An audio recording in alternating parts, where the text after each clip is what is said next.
بتائیے گا کیا دین ہماری اس بارے میں کوئی رہنمائی کرتا ہے؟ قرآن و سنت میں کوئی چیز مذکور ہے کہ یہ دعوت ہم نے دینی ہے تو کس نے دینی ہے اور کیا دینی ہے؟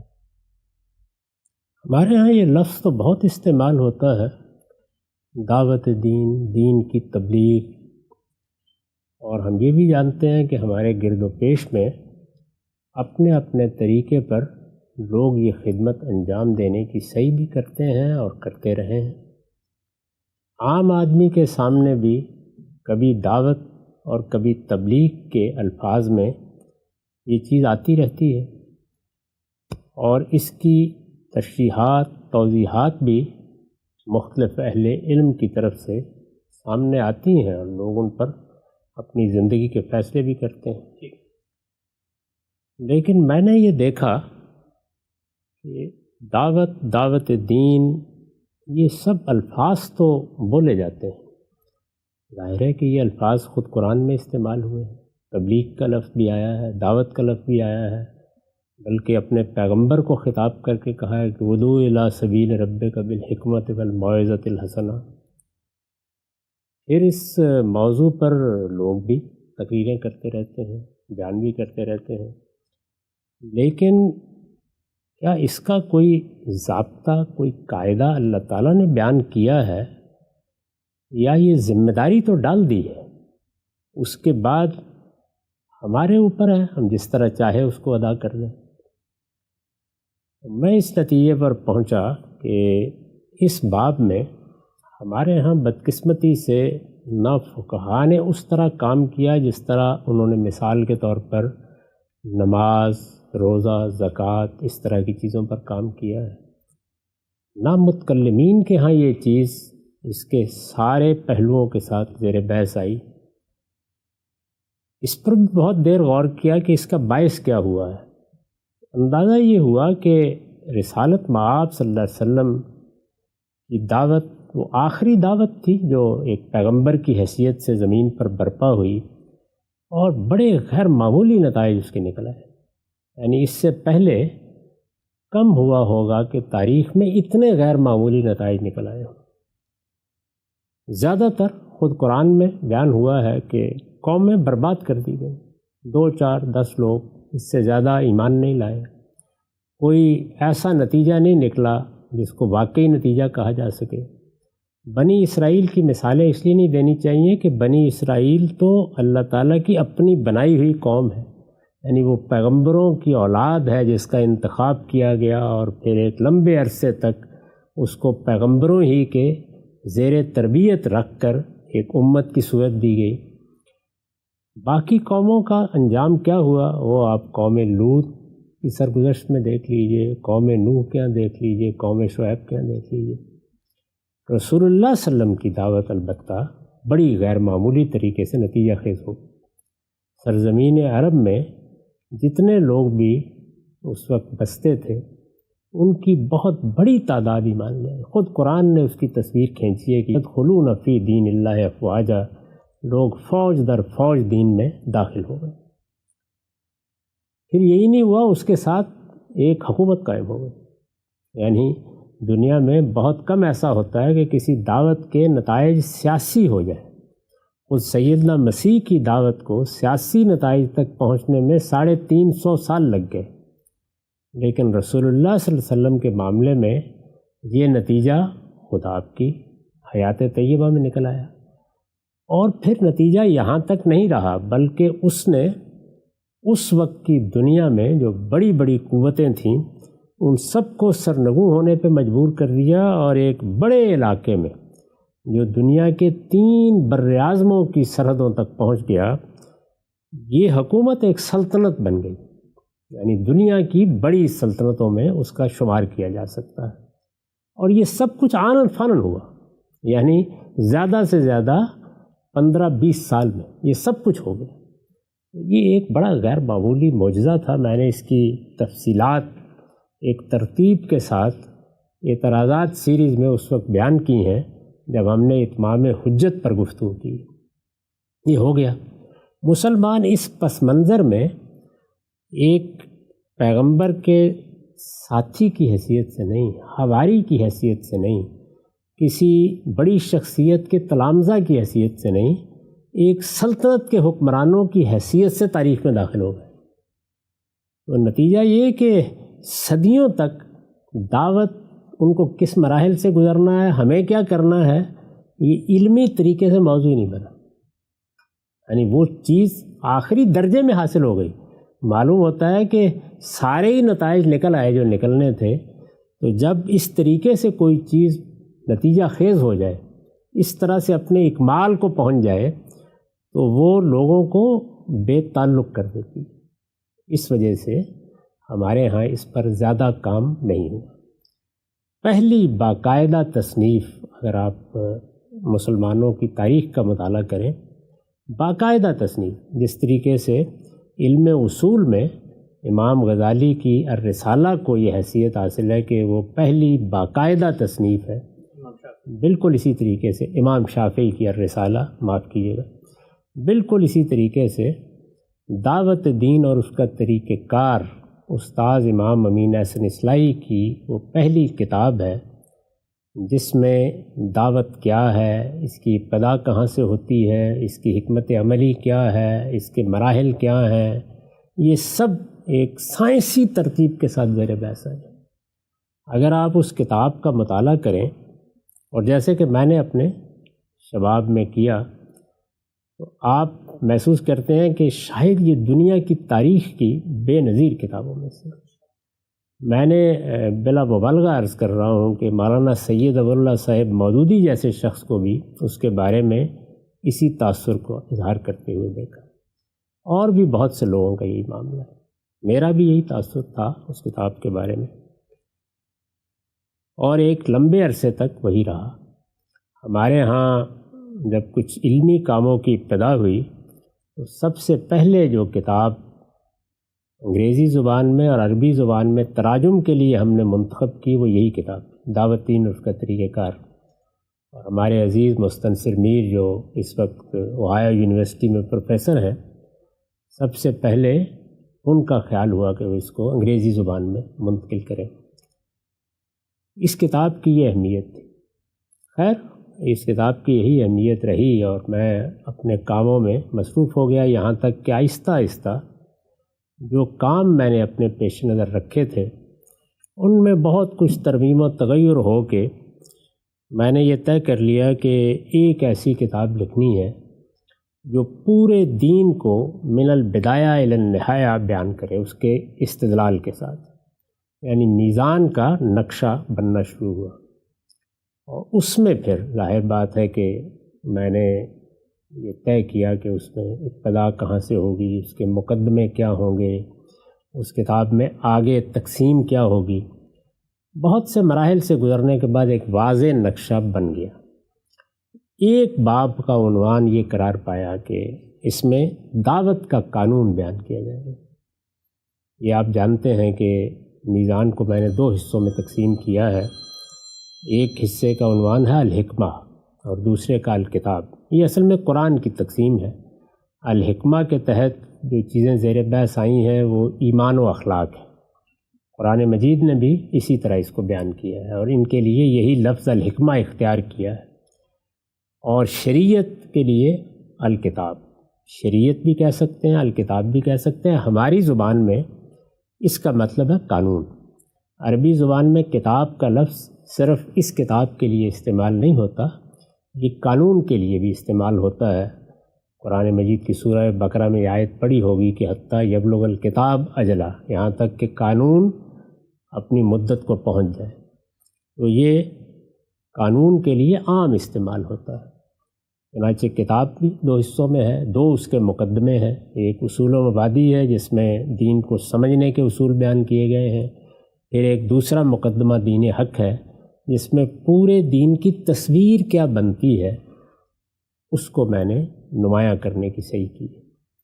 پھر کتاب شروع ہو جاتی ہے اور پہلے حصے میں ایمانیات اور اخلاقیات، اور آگے پھر 10 ابواب ہیں جن میں یہ بیان کیا گیا ہے کہ شریعت کیا ہے۔ اس میں جس طرح عبادات کی شریعت بیان ہوئی ہے، سیاست کی، معیشت کی، معاشرت کی، اسی طرح سے ایک عنوان قانون دعوت بھی۔ جس طرح کہ میرا اس کتاب کے دوران میں طریقہ رہا ہے کہ جب میں نے پھر کسی موضوع کو لے لیا ہے تو مسلمانوں کے پورے علم کا جائزہ لیا ہے پہلے، کہ اس میں ابتدا سے کیا آراء قائم کی گئی ہیں، بنائے استدلال کیا ہے، اس بنائے استدلال پر جو کثر تعمیر ہوا ہے اس میں کیا خوبیاں ہیں، کیا خامیاں ہیں۔ وہ ظاہر ہے کہ آپ جب بیان کرتے ہیں تو دونوں ہی صورتیں ہوں گی، یا یہ ہے کہ جو کچھ پہلے واضح ہو چکا ہے اس سے اتفاق ہو جائے گا، یا اختلاف ہوگا۔ اختلاف بعض اوقات ایسا بھی ہوا ہے کہ کلی ہو گیا ہے، اور ایسا بھی ہوا ہے کہ وہ اجزاء میں ہوا ہے۔ تو جب میں نے اس موضوع پر لکھنے کا فیصلہ کیا تو ایک نظر مسلمانوں کے پورے علم پر ڈالی۔ اس میں بھی جگہ جگہ بعض بحثیں ملتی ہیں، مثلا فتاوی ابن تیمیہ میں، مثال کے طور پر ابن قیم کے ہاں، لیکن اسی ترتیب نظم کے ساتھ ایک پورا تصور سامنے نہیں آتا۔ دعوت تبلیغ ذمہ داری ہے، دعوت دینی چاہیے، تبلیغ کرنی چاہیے، یعنی یہ باتیں اجمالی طور پر تو معلوم ہوتی ہے۔ بالکل ایسی صورت آپ سمجھیں کہ جیسے جگہ جگہ یہ تو بیان ہو رہا ہو کہ نماز پڑھنی ہے، نماز پڑھنی ہے، نماز ہم پر فرض ہے، لیکن یہ پتہ نہ چل رہا ہو کہ نماز پھر کیا ہے۔ یعنی اب تو جب ایک مسلمان کو آپ کہتے ہیں کہ نماز پڑھنی ہے تو ایک پوری تصویر سامنے آ جاتی ہے نا، 5 وقت پڑھنی ہے، یہ رکعتیں ہیں، یہاں سے شروع کرنی ہے، یہاں ختم کرنی ہے، یہ مقصد ہر چیز قرآن میں بھی واضح ہے، سنت میں بھی واضح ہے۔ تو اس معاملے میں کچھ نہیں ہے۔ تو بالآخر پھر میں نے یہ خیال کیا کہ اس میں تو کوئی مشکل نہیں ہے، ماضی میں کوئی چیز نہیں، لیکن استاد امام کی کتاب موجود ہے، دعوت دین اس کا طریقہ کار، تو میں اس باب میں اس کا خلاصہ کر دوں گا، کوئی نئی چیز لکھنے کی ضرورت نہیں۔ اس کتاب کو پھر میں نے یعنی وہ جو ایک نشتر لے کے تنقید کی نگاہ ہوتی ہے اس سے پڑھنا شروع کیا۔ ابھی بھی آپ پڑھ کے دیکھیں، بڑی مؤثر چیز ہے، اور نہایت سائنٹیفک طریقے پر مقدمات ترتیب دے کے اس کو خاتمے تک انہوں نے پہنچایا۔ کس زمانے میں لکھی مولانا اصلاحی صاحب نے؟ یہ مجھے بالکل متعین تو معلوم نہیں ہے کہ تاریخ کیا ہوگی، لیکن یہ ظاہر ہے یہ جماعت اسلامی میں آنے کے بعد ہے، تو آپ یہ کہہ سکتے ہیں کہ قیام پاکستان کے قریب کے زمانے میں ہوگی، یعنی ہو سکتا ہے 48-49 ہو سکتا ہے 50-51 ہو، یہ اسی زمانے کی چیز ہے۔ خود وہ بیان فرمایا کرتے تھے کہ میں نے یہ دیکھا کہ ان لوگوں نے ایک تحریک برپا کر دی ہے اور اس میں حکومت الہیہ قائم کرنے نکل کھڑے ہوئے ہیں، اور دعوت دین کی باتیں کرتے ہیں، لیکن ان کو پتہ کچھ نہیں کہ دعوت کیا ہوتی ہے۔ یہ وہ عذرائے تفنن کہا کرتے تھے۔ تو پھر میں نے سوچا کہ ایک کتاب اس موضوع پر لکھی ہے، تو یہ کتاب انہوں نے لکھی اس موضوع پر۔ تو میں نے عرض کیا کہ اس کا بڑا غیر معمولی تاثر عالمی سطح پر تو رہا ہے، میرے اپنے ذہن پر بہت تھا، اور میرا خیال تھا کہ اس کو مزید دیکھنے کی ضرورت بھی نہیں ہے لکھا جائے۔ اب میں نے جب اپنے طریقے پر کتاب کی تحلیل کرنا شروع کی، وہ تحلیل کرنے کا طریقہ کیا ہوتا ہے کہ کتاب بعض اوقات جب ایک بڑا مصنف لکھتا ہے یا بڑا محقق لکھتا ہے یا کوئی تقریر کرتا ہے یا گفتگو کرتا ہے، تو وہ اصل میں اپنے بیان کی قوت سے، اپنی ترتیب سے، اپنے اسلوب سے، جس طرح سے وہ چیز کو پیش کرتا ہے، اس کے جو علمی اور عقلی مقدمات ترتیب دیتا ہے، اس سے ایک ایسی سحر کی کیفیت پیدا کر دیتا ہے کہ نکلنا آسان نہیں ہوتا، ایک کثر تعمیر ہو جاتا ہے، بہت بڑا ایک کثر تعمیر ہو جاتا ہے۔ تو طریقہ یہ ہوتا ہے کہ آپ یہ دیکھتے ہیں کہ اب اس کثر سے آنکھیں بند کر لینی ہیں، یعنی اس کے سحر میں نہیں آنا، یہ دیکھنا ہے بنائے استدلال کیا ہے۔ یہ لفظ آپ نے دیکھا ہوگا، میں بارہا استعمال کرتا ہوں، بنائے استدلال کیا ہے۔ بنائے استدلال کا مطلب یہ ہے کہ وہ جگہ جہاں سے ریزننگ کی گئی ہے، جہاں سے بنیاد اٹھائی گئی ہے، وہ کیا ہے، فاؤنڈیشن کیا ہے اس محل کی۔ اچھا، وہ علم و عقل کے مسلمات ہو سکتے ہیں، وہ آپ کا کوئی ذاتی تجربہ اور مشاہدہ ہو سکتا ہے۔ مذہبیات میں بنائے استدلال کیا ہوگی، یعنی جب دعوت دین آپ کہتے ہیں تو دو ہی صورتیں ہوں گی نا، یا آپ یہ کہیں گے کہ جیسے اللہ تعالیٰ نے فرمایا ہے امرہم شورا بینہم، یعنی مسلمانوں سے کہا ہے کہ وہ اپنا نظم اجتماعی لوگوں کی رائے سے قائم کریں، آگے اس کا کوئی طریقہ کیا ہوگا، رائے کیسے لی جائے گی، کس زمانے میں کس طرح لی جائے گی، کچھ نہیں بیان فرمایا۔ اس کا مطلب یہ ہے کہ ہمیں لوگوں کی رائے پر حکومتیں قائم کرنی ہے، طریقہ ہم پر چھوڑ دیا گیا ہے۔ تو ایک نتیجہ یہ نکلے گا کہ دعوت کا حکم اللہ نے دیا ہے، لیکن یہ کہ کس کی کیا ذمہ داری ہے، کتنی ہے، یہ چھوڑ دیا ہے۔ لوگوں پر چھوڑ دیا، وہ جس طرح چاہیں یہ کام کر لیں، کرنا چاہیے ان کو، ایک طریقہ یہ۔ عام طور پر ویسے آپ دیکھیں تو کم و بیش یہی رائے ہے لوگوں کی، یعنی ایسی ہے کہ اللہ تعالیٰ نے یہ تو کہا ہے کہ دعوت دینی چاہیے، پیغام پہنچانا چاہیے، جو میں نے تمہیں دین دیا ہے اسے لوگوں تک پہنچاؤ، لیکن اس کے لیے کوئی طریقہ طے نہیں کیا گیا۔ بس ہر آدمی جو اس کی استطاعت ہے، استعداد ہے، جیسے وہ سیاسی معاملات پہ، معیشت میں حصہ ڈالتا ہے، اس میں بھی ڈالتا ہے۔ استاد امام نے کتاب لکھی تو یہ بتایا کہ نہیں، ایسا نہیں ہے، اس کا ایک باقاعدہ طریقہ قرآن مجید بیان کرتا ہے، اور اس کے اصول سے لے کر اس کے آخری نتائج تک اس نے بیان کیا۔ یہ علم میں ہوگا کہ دعوت دین اور اس کا طریقہ کار کتاب کا آخری عنوان کیا ہے، وہ ہے دعوت کے مراحل، اور اس میں یہ بیان کیا گیا ہے کہ آخری مرحلہ اقدام کا مرحلہ ہے، اور اس آخری مرحلے میں پھر ظاہر نتیجہ نکلنا ہے۔ اس کا مطلب کیا ہوا؟ اس کا مطلب یہ ہے کہ یہ کوئی ہوچ پوچ معاملہ نہیں ہے، بلکہ ایک خاص جگہ سے ایک چیز اٹھے گی، مختلف مراحل سے گزرے گی اور ایک نتیجے تک پہنچ جائے گی۔ تو مجھے کیونکہ کتاب کے معاملے میں حسن ظن بھی تھا، اس سے کوئی اختلاف نہیں تھا، اور اسی زمانے میں جب میں نے اس کتاب کو پہلی مرتبہ دیکھا تو میں خود مدرسہ فرائی کے طریق سے بھی واقف ہو رہا تھا، یعنی اس میں تحقیق کیسے کی جاتی ہے۔ اب جب کافی عرصے کے بعد اس کی تحلیل کرنا شروع کی تو یہ اندازہ ہو گیا کہ استاد امام کی یہ بات تو بالکل درست ہے۔ یہ دعوت کے معاملے میں اللہ تعالیٰ نے وہ طریقہ اختیار نہیں کیا جو سیاست کے معاملے میں اختیار کیا ہے، کہ امرہم شورا بینہم کا اصول بیان کر دیا، ایک دو احکام دے دیے اور پھر چھوڑ دیا لوگوں کو۔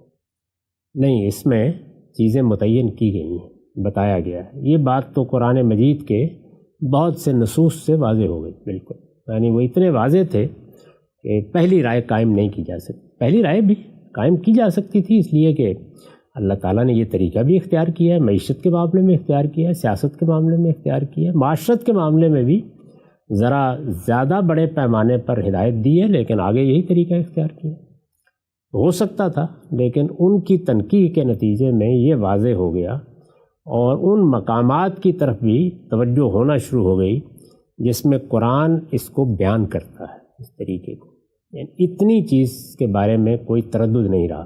تو یہ ایک بنیادی فیصلہ تھا نا، یعنی آپ جانتے ہیں کہ دسیوں معاملات میں خود یہ کہتا ہوں کہ اس میں اللہ تعالیٰ نے ہمیں ایک اصولی ہدایت دی ہے، لیکن اس کی کوئی تفصیلات آگے بیان نہیں کی، وہ ہمارے اوپر چھوڑ دیا۔ وہ نتیجہ جب نہیں نکلا اور یہ طے ہو گیا کہ نہیں، یہاں پر تو جس طرح نماز متعین کی ہے اسی طرح متعین کیا ہے اس سارے معاملے کو، کہ یہ میرا دین ہے، یہ اس کی دعوت ہے، اور یہ کام تمہیں اس طریقے سے کرنا ہے، یہ واضح ہو گیا۔ یعنی پہلا مقدمہ یہ تھا۔ اب سوال یہ تھا کہ یہ واضح ہو گیا تو پھر استاد امام نے اس میں جو استدلال کی عمارت اٹھائی ہے اس کے اندر اتر کر دیکھنا ہے۔ تو کثر جب آپ دیکھتے ہیں نا تو بہت خوبصورت لگتا ہے، اور دونوں چیزیں ہو سکتی ہیں۔ ممکن ہے کہ آپ دیکھیں کہ یہ تو اصل میں ایک محل بنا ہوا ہے، شاندار محل ہے، تاج محل کو ہم دیکھ رہے ہیں، کیا شاندار عمارت ہے، آنکھوں کو خیرہ کر دیتی ہے، آدمی دیکھتا ہے اور کہتا ہے کہ اگر فردوس بر روئے زمین است، ہمین است و ہمین است و ہمین است۔ تو دعوت دین اور اس کا طریقہ کار جو مولانا کی کتاب ہے وہ ایسا ہی تاثر پیدا کرتی ہے، گویا ایک علم استدلال کا اور پیشکش کا تاج محل ہے جو انہوں نے بنا کے رکھ دیا ہے۔ اب تاج محل کی دو صورتیں ہو سکتی ہیں، وہ یہ ہے کہ وہ فی الواقع اتنی پختہ عمارت بنی ہے کہ اس میں جو پتھر استعمال ہوا ہے، جو اینٹ استعمال ہوئے ہے، جو کاریگری دکھائی گئی ہے، وہ صدیوں تک کے لیے اس کو اپنی جگہ پہ قائم رکھ سکتی ہے۔ لیکن بعض اوقات ایسا بھی ہوتا ہے کہ آپ نے دیکھا اور پتہ چلا یہ گتے کا ہے، یعنی ہے تو تاج محل، خیرہ کر رہا ہے لیکن گتے کا تاج محل ہے۔ بنا دیتے ہیں نا بعض اوقات، بعض میلوں ٹھیلوں میں بھی تاج محل بھی بنا دیتے ہیں۔ جب میں نے کتاب کا جائزہ لیا تو معلوم ہوا کہ محل گتے کا ہے، یعنی اس کی بنیاد جن چیزوں پر اٹھائی گئی ہے وہ بے بنیاد ہے۔ اس لیے اس سارے معاملے پر مجھے دوبارہ کام کرنا پڑا، اور پھر ایک لمبا عرصہ ہر کام کو چھوڑ کر میں نے اس کو متعین کیا ہے۔